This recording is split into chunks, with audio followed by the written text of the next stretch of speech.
Ang malasugi ay ang isdang blue marlin ng Pilipinas. Ito ay tinuturing din flying fish dahil sa pambihirang lakas na lumalabas sa taas ng dagat.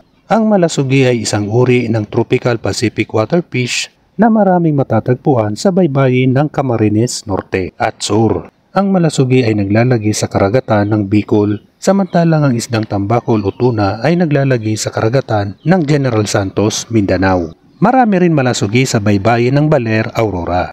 Ang blue marlins ay hindi basta-basta nahuhuli sa lambat. Ang mga mangingisda ay gumagamit ng pain at nilalagay ang isdang tulingan sa sima. Ang malasugi o blue marlin ay isang world-class premyadong isda.